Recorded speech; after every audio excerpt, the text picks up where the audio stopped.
Well, first of all, my father was a Duke Ellington fanatic, and so I heard Duke's music since I was a little child.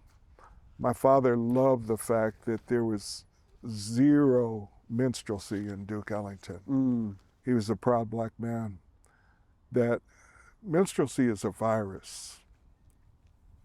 Which I would actually say is still with us today. Oh, minstrelsy's having a heyday right now.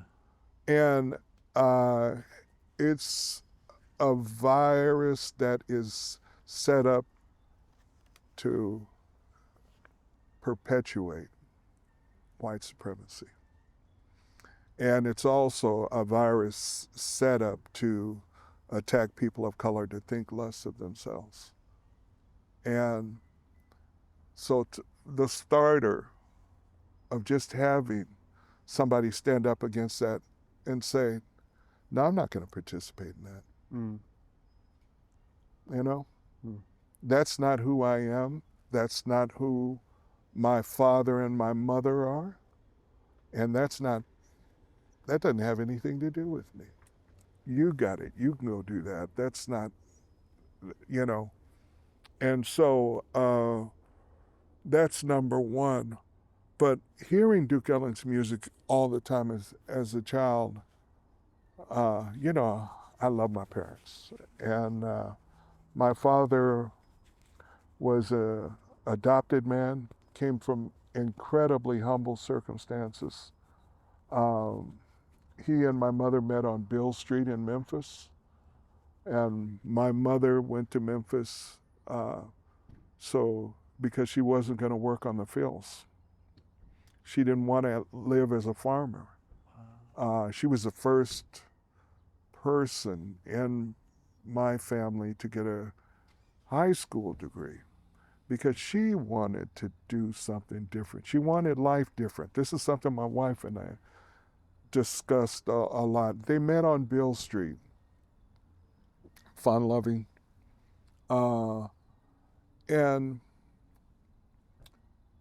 and he had a brain that I wish I had. He was so brilliant, but because of the condition that he was born in, the only job he could get that was consistent was to join the Army, and he was a leftist. Okay, so imagine being a leftist in the Army, but he could feed his family, and he was the kind. And what year was he born, just to get like a time frame for all this? 29. 29. Yeah, 1929. Okay. Yeah. Wow. And a woman adopted him, which was, you know, so incredible, and their means were humble, as I said, but my father had this thing in him, and he really drilled it in me: education. You're going to get an education. It wasn't like, you know, I want you to think about it. No, it's like you're going to get an education. And so, you know, for a time he was a drill sergeant in the Army, so he's a very disciplined man. And I thank God for it, because I was such a knucklehead, number one. And number two, the other thing about him is he had a brilliant way of breaking down white supremacy. And when he saw whites that did things that were not elevated, he would point to them and he said, see, there goes the superior race. Wow. And he kept doing it. Wow. But, okay, he did that. And so that blew that out of the water for me. Right. You know, from the very beginning. Right. And he kept doing it. So if he had that kind of mentality, you can imagine what Duke Ellington meant to him. Wow. Okay, you see the covers. Elegantly dressed. Yeah. The music is astounding. And the elegance of the music too. I had, the day I learned mood indigo. I was practicing.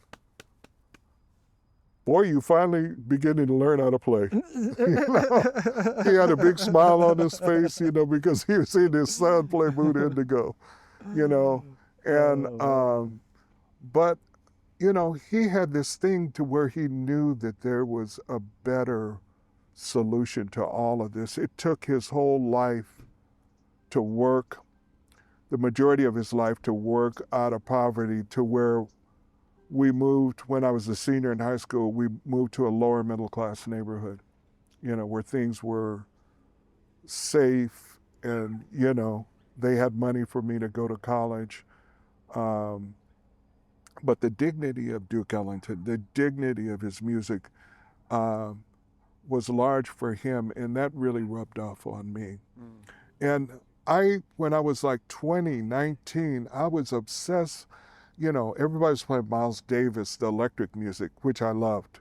And I played it, and I loved it because I was coming out of R&B and I was coming out of rock.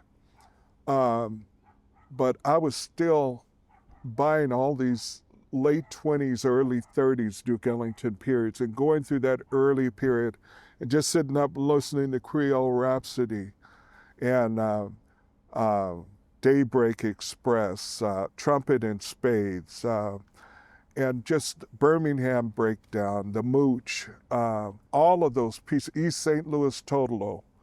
I was obsessed with that music. That music had just had a grip on me. And then I had to slowly work my way through, his whole career, which I've been doing all my life. And I still go back and listen to the early music, and I'm astounded at the originality. So take chances, understand, it's like people around him would say, he abhorred rules, Interesting. So a lot of the musical rules were broken all of the time, and there's sort of this rebellion streak in his music, which I might call it the runaway effect. There are some people, you've got, as Malcolm X said, house and feel, but the third is runaway. Oh, wow. Oh, wow. You just don't accept it. Right. You're not going for it no matter what. Yeah.